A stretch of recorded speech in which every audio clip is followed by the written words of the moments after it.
नमस्ते। आज का जो हमारा विषय है ना, वो एक ऐसा सवाल है जो आज की भाग-दौड़ भरी दुनिया में शायद हम सबके दिमाग में घूमता रहता है। कभी ऐसा लगता है कि हम एक ऐसी दुनिया में हैं जहां शोर कभी थमता ही नहीं। चारों तरफ से बस आवाजें, जानकारी, बातें, एक लगातार चलती रहने वाली बौछार।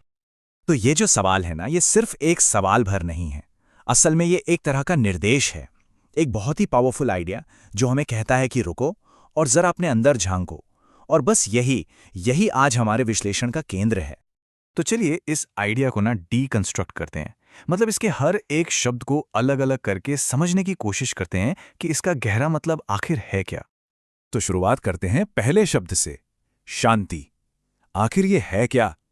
जब हम कहते हैं कि हमें शांति चाहिए, तो हम असल में किस चीज की तलाश कर रहे होते हैं? क्या शांति का मतलब बस आवाज का ना होना है, मतलब एब्सोल्यूट साइलेंस, या फिर इसका कोई और इससे कहीं ज्यादा गहरा मतलब भी है? और यहीं पर ना एक बहुत ही जरूरी फर्क समझना होगा। एक होती है बाहरी शांति और दूसरी आंतरिक शांति। देखिए, बाहरी शांति तो हमारे आसपास के माहौल पर टिकी है, जो कभी भी बदल सकती है। लेकिन जो आंतरिक शांति है, वो मन की एक अवस्था है, एक ऐसा गुण है जिसे हम खुद अपने अंदर कल्टीवेट कर सकते हैं।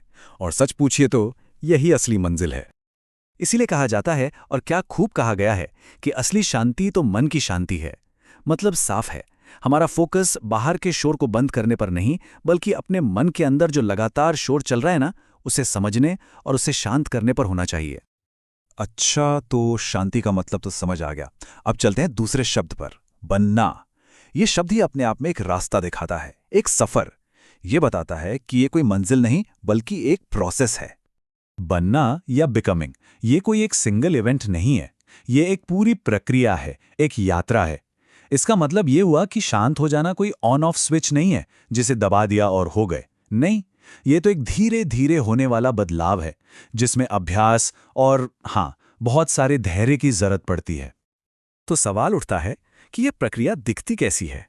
इसे हम ना 3 आसान स्टेप्स में समझ सकते हैं। पहला, शोर को ऑब्जर्व करना। मतलब अपने मन में जो भी विचार आ रहे हैं, उन्हें बस एक दर्शक की तरह देखना, बिना उन्हें जज किए। दूसरा, जानबूझकर अपने लिए एक स्पेस बनाना। दिन में बस कुछ पल ऐसे निकालना जहां कोई डिस्टर्बेंस ना हो, बस हम और हमारे विचार। और तीसरा, जो शायद सबसे मुश्किल है, प्रतिक्रिया ना करने का अभ्यास। मतलब हर सोच या इमोशन पर तुरंत रिएक्ट करने की जो आदत है ना, उसे तोड़ना।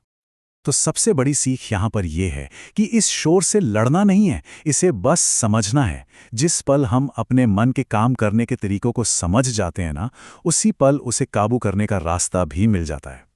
तो हमने शांति को समझा, बनने की प्रक्रिया को जाना।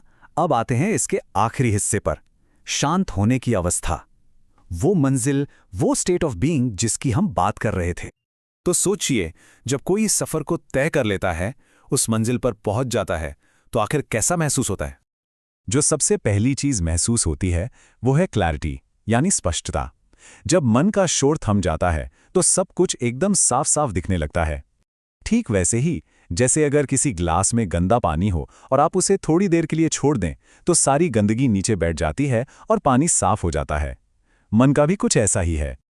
दूसरी चीज है प्रेजेंस, यानी उपस्थिति। मन की शांति हमें अतीत की चिंता और भविष्य के डर से निकालकर ठीक अभी इस पल में ले आती है। जो भी काम हो रहा होता है ना, ध्यान पूरी तरह से बस उसी पर होता है। और फिर आता है कनेक्शन, एक गहरा जुड़ाव। जब हमारे अंदर का शोर शांत हो जाता है, तब हम असल में खुद से जुड़ पाते हैं। और जब हम खुद से जुड़ते हैं, तभी हम दूसरों से और इस पूरी दुनिया से एक ज्यादा गहरा, ज्यादा मीनिंगफुल कनेक्शन महसूस कर पाते हैं। तो ये पूरा सफर देखिए, एक निर्देश से शुरू हुआ, एक प्रक्रिया में बदला, और फिर जीने का एक बिल्कुल नया अंदाज बन गया। तो अब एक सवाल के साथ इस चर्चा को यहीं रोकते हैं। सोच कर देखिए कि अगर कोई सचमुच में पूरी तरह से शांत हो जाए, तो उसे असल में क्या सुनाई देना शुरू होगा?